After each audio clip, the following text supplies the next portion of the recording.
बच्चों, आज सुनते हैं निर्मला कहानी का 5वां भाग। निर्मला का विवाह हो गया, ससुराल आ गई। वकील साहब का नाम था मुंशी तोताराम। सांवले रंग के मोटे ताजे आदमी थे। उम्र तो अभी 40 से अधिक न थी, पर वकालत के कठिन परिश्रम ने सिर के बाल पका दिए थे। व्यायाम करने का अवकाश ही नहीं मिलता था। यहाँ तक कि कभी कहीं घूमने न जाते, इसलिए तौंद निकल आई थी। देह स्थूल होते हुए भी आए दिन कोई न कोई शिकायत रहती थी। मंदाग्नि और बवासीर से तो उनका चिरस्थायी संबंध था, अतः वो बहुत फूंक फूंक कर कदम रखते थे। उनके 3 बेटे थे। बड़ा मनसाराम 16 वर्ष का, मझला जियाराम 11 वर्ष का और सियाराम 7 वर्ष का। तीनों अंग्रेजी पढ़ते थे। घर में वकील साहब की विधवा बहन के सिवाय और कोई औरत न थी। वही घर की मालकिन थी। उसका नाम रुक्मणी था और अवस्था 50 के ऊपर। तोताराम दंपत्ति विज्ञान में कुशल थे। निर्मला को प्रसन्न रखने के लिए उनसे जो भी हो सकता था करते थे। जो भी स्वाभाविक कमी थी उसे वह उपहारों से पूरी करना चाहते थे। यद्यपि वह बहुत ही मितव्ययी थे, तथापि निर्मला के लिए कोई न कोई तोहफा रोज लाया करते थे। मौके पर धन की परवाह नहीं करते। लड़कों के लिए थोड़ा दूध आता, पर निर्मला के लिए मेवे, मुरब्बे, मिठाइयाँ, किसी चीज़ की कमी नहीं थी। अपनी जिंदगी में कभी सैर सब तमाशे नहीं देखे, लेकिन अपने बहुमूल्य समय का अब थोड़ा सा हिस्सा निर्मला के साथ बैठकर ग्रामोफोन बजाने में व्यतीत किया करते। लेकिन निर्मला को न जाने क्यों तोताराम के पास बैठने और हंसने बोलने में संकोच होता था। इसका कदाचित ये कारण था कि अब तक एक ऐसा ही आदमी उसका पिता था, जिसके सामने वो सिर झुकाकर देह चुराकर निकलती थी। अब उसी अवस्था का एक आदमी उसका पति था। वह उसे प्रेम की वस्तु नहीं, सम्मान की वस्तु समझती थी। उनसे भागी भागी फिरती थी। उनको देखते ही उसकी प्रफुल्लता पलायन कर जाती थी। वकील साहब को उनके दंपत्ति विज्ञान ने सिखाया था कि युवती के सामने खूब प्रेम की बातें करनी चाहिए, दिल निकाल कर रख देना चाहिए। यही वशीकरण का मुख्य मंत्र है। इसीलिए वकील साहब अपने प्रेम प्रदर्शन में कोई कसर नहीं रखते। लेकिन निर्मला को इन बातों से घृणा होती थी। वही बातें जिन्हें किसी युवक के मुंह से सुनकर उसका हृदय प्रेम से उन्मत्त हो जाता, वकील साहब के मुंह से निकलकर उसके हृदय पर शर के समान आघात करती थी। उनमें न रस था, न उल्लास था, न उन्माद था। केवल बनावट थी, धोखा था और था शुष्क और नीरस शब्दाडंबर। उसे इत्र और तेल बुरा नहीं लगता, सैर तमाशे बुरे नहीं लगते, बनाव श्रृंगार भी बुरा नहीं लगता। बुरा लगता था तो केवल तोताराम के पास बैठना। अपना रूप और यौवन उन्हें न दिखाना चाहती थी, क्योंकि वहां देखने वाली आंखें ही नहीं थी। वह उन्हें इन रसों का आस्वादन करने के योग्य ही नहीं समझती थी। कली प्रभात समीर के स्पर्श से खिलती है। दोनों में समान प्रेरणा है। निर्मला के लिए ये प्रभात समीर कहाँ था? पहला महीना गुजरते ही तोताराम ने निर्मला को अपना खजांची बना लिया। कचहरी से आकर दिन भर की कमाई उसी को देते। उनका ख्याल था निर्मला इन रुपयों को देकर फूली ना समाएगी। निर्मला बड़े शौक से इस पद पर अंजाम देती थी। एक एक पैसे का हिसाब लिखती। अगर कभी रुपये कम मिलते तो पूछती, आज कम क्यों है? गृहस्थी के संबंध में उनसे खूब बातें करती। इन्हीं बातों के लायक वो उनको समझती थी। जो ही कोई विनोद की बात उनके मुंह से निकल जाती, उसका मुख मलिन हो जाता। निर्मला जब वस्त्राभूषणों से अलंकृत होकर आईने के सामने खड़ी होती और उसमें अपने सौंदर्य की सुषमा पूर्ण आभा देखती, तो उसका हृदय एक संतप्त कामना से तड़प उठता। उस वक्त उसके हृदय में एक ज्वाला सी उठती। मन में आता, इस घर को आग लगा दूं। अपनी माता पर क्रोध आता, पर सबसे अधिक क्रोध बेचारे निरपराध तोताराम पर आता। वो सदैव इस बात से जला करती, बांका सवार बड़े बड़े लद्दू टट्टू पर सवार होना कब पसंद करेगा, चाहे उसे पैदल ही क्यों न चलना पड़े।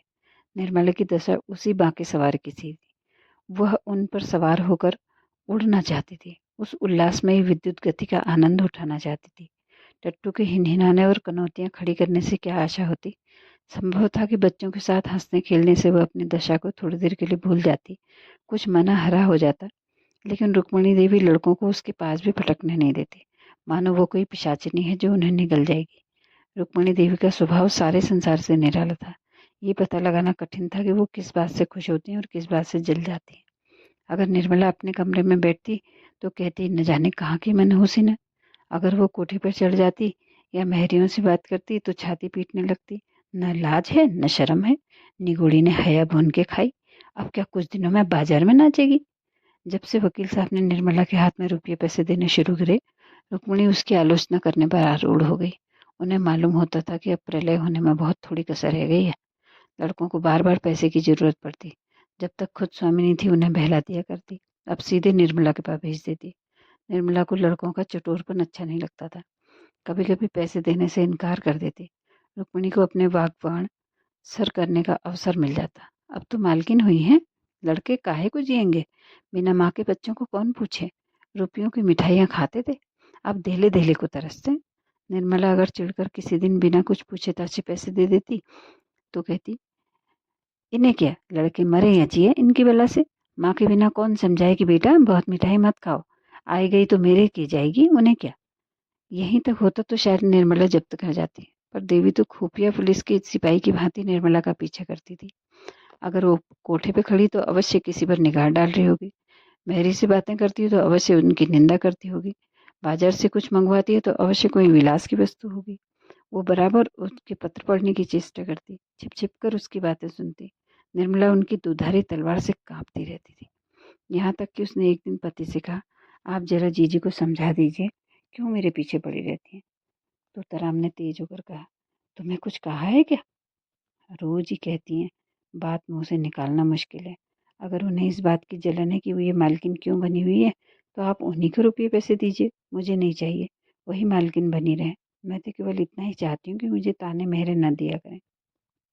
ये कहते कहते निर्मला की आंखों में आंसू बहने लगे। तो तराम को अपना प्रेम दिखाने का बड़ा अच्छा मौका मिला। बोला, मैं आज ही उनकी खबर लूंगा, साफ कह दूंगा, अगर मुंह बंद करके रहना तो रहो, नहीं तो अपनी राह लो। इस घर की स्वामिनी वह नहीं है, तुम हो। तो वह केवल तुम्हारी सहायता के लिए हैं। अगर सहायता करने के बदले तुम्हें दिक करती हैं तो उनकी यहाँ रहने की जरूरत नहीं। मैंने सोचा था कि विधवा हैं, अनाथ है, पाव भर आटा खाएंगी पड़ी रहेंगी, और जब नौकर चाकर खा रहे हैं तो अपनी बहन ही है। लड़कों की देखभाल के लिए औरत की जरूरत भी थी, रख लिया, लेकिन इसके माने ये नहीं कि वो तुम्हारे ऊपर शासन करें। निर्मला ने फिर कहा, लड़कों को सिखा देती हैं कि जाकर माँ से पैसे मांगो, कभी कुछ कभी कुछ। लड़के आकर मेरी जान खाते हैं, घड़ी भर लेटना मुश्किल हो जाता है। डांटती हूँ तो वो आंखें लाल पीली करके दौड़ती हैं। मुझे समझती हैं कि लड़कों को देखकर जलती है। ईश्वर ही जानते हैं कि मैं बच्चों को कितना प्यार करती हूँ, आखिर मेरे ही तो बच्चे हैं, मुझे उनसे जलन क्यों होगी। तोताराम क्रोध से कांपने लगे। बोले, तुम्हें जो लड़का दिख करे उसे पीट दिया करो। मैं भी देखता हूँ कि लौंडे शरीर हो गए। मनसाराम को मैं बोर्डिंग हाउस में भेज दूंगा, बाकी दोनों को आज ही ठीक किए देता हूँ। उस वक्त तोताराम कचहरी जा रहे थे। डांट डपट करने का मौका नहीं था, लेकिन कचहरी से लौटते ही उन्होंने घर में आकर रुक्मणी से कहा, क्यों बहन, तुम्हें इस घर में रहना है या नहीं। अगर रहना है तो शांत होकर रहो, ये क्या कि दूसरों का रहना मुश्किल कर दो। रुक्मणी समझ गई कि बहू ने अपना वार किया, पर वो दबने वाली औरत नहीं थी। एक तो उम्र में बड़ी, जिस पर इसी घर में सेवा में जिंदगी कट गई, किसकी मजाल की उन्हें बेदखल करे। उन्हें भाई की क्षुद्रता से आश्चर्य हुआ। बोली, तो क्या लौंडी बना के रखोगे। लौंडी बनाकर रहना तो इस घर की लौंडी न बनूंगी। अगर तुम्हारी यही इच्छा है कि घर में कोई आग लगा दे और मैं खड़ी देखा करूं, किसी को बेराह चलते देखूं तो चुप साध लूं, जो जिसके मन में आए करे, मैं मिट्टी की देवी बनी रहूं, तो ये मुझसे नहीं होगा। ये हुआ क्या जो तुम इतने आपे से बाहर हो रहे हो। निकल गई सारी बुद्धिमानी। कल की लौंडिया चोटी पकड़कर नचाने लगी, कुछ पूछना न ताछना, बस उसने तीर खींचा और तुम काठ के सिपाही की तरह तलवार निकाल कर खड़े हो गए। तोताराम, सुनता तो हूँ कि तुम हमेशा खुजर निकालती रहती हो, बात बात पर ताने देती हो। अगर कुछ सीख ही देनी तो उसे प्यार से मीठे शब्दों से दो। तानों में सीख देने के बदले उल्टा और जी जलने लगता है। रुक्मणी, तो तुम्हारी ये मर्जी है कि किसी बात में न बोलूं, यही सही। लेकिन फिर ये न कहना, तुम तो घर में बैठी थी, क्यों सलाह नहीं दी। जब मेरी बातें जहर लगती हैं तो मुझे क्या कुत्ते ने काटा है जो बोलूं। मसल है, नाटो खेती बहुरियों घर, मैं भी देखूं बहुरियों कैसे घर चलाती है। इतने में सियाराम और जियाराम स्कूल से आ गए। आते ही आते दोनों बुआ जी के पास जाकर खाना मांगने लगे। रुक्मणी ने कहा, जाकर अपनी नई अम्मा से क्यों नहीं मांगते, मुझे बोलने का हुक्म नहीं है। तोताराम, अगर तुम लोगों ने उस घर में कदम रखा तो टांग तोड़ दूंगा, बदमाशी पर कमर बांध रखी है। जियाराम जरा शौक था, बीच वाला बच्चा। बोला, उनको तो आप कुछ नहीं कहते, हम ही को धमकाते हैं, कभी पैसे नहीं देती। सियाराम ने इस कथन का अनुमोदन किया। कहती हैं मुझे दिख करोगे तो कान काट लूंगी, कहती हैं कि नहीं जिया। निर्मला अपने कमरे से बोली, मैंने कब कहा था कान काट लूंगी, अभी से झूठ बोलने लगे। इतना सुनना था कि तोताराम ने सिया के दोनों कान पकड़कर उठा लिए। लड़का जोर से चीख मारकर रोने लगा। रुक्मणी ने दौड़कर बच्चे को मुंशी जी के हाथ से छुड़ा लिया और बोली, बस रहने भी दो, क्या बच्चे को मार डालोगे?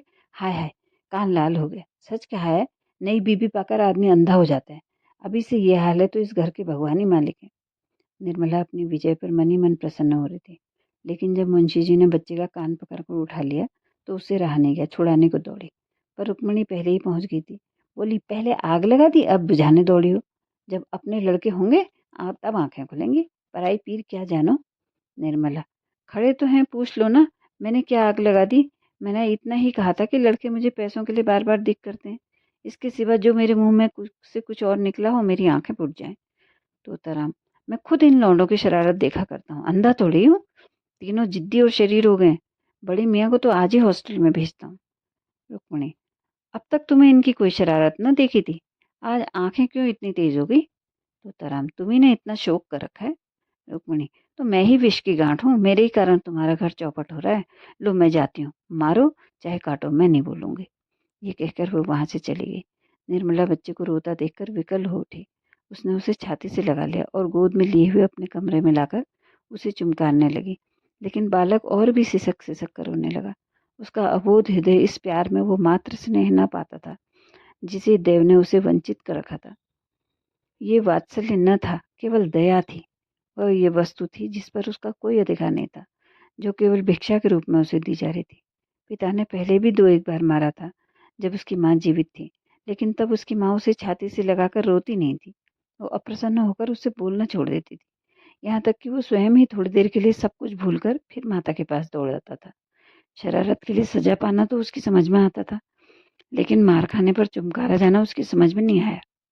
मातृ प्रेम में कठोरता होती है लेकिन मृदुलता से मिली हुई। इस प्रेम में करुणा थी, पर वो कठोरता नहीं थी जो आत्मीयता का गुप्त संदेश है। स्वस्थ अंग की परवाह कौन करता है, लेकिन वो अंग जब किसी वेदना से टपकने लगता है तो उसे ठेस और धक्के से बचाने का यत्न किया जाता है। बालक का करुण रोदन निर्मला को उसके अनाथ होने की सूचना दे रहा था। वह बड़ी देर तक निर्मला की गोद में बैठा रोता रहा और रोते रोते सो गया। निर्मला ने उसे चारपाई पर सुलाना चाहा तो बालक ने सुप्तावस्था में अपनी दोनों कोमल बाहें उसकी गर्दन में डाल दी और ऐसा चिपट गया मानो नीचे कोई गड्ढा हो। शंका और भय से उसका मुख विकृत हो गया। निर्मला ने फिर बालक को गोद में उठा लिया। चारपाई पर सुला नहीं सकी। इस समय बालक को गोद में लिए हुए उसे वो संतुष्टि हो रही थी जो अभी तक कभी नहीं हुई थी।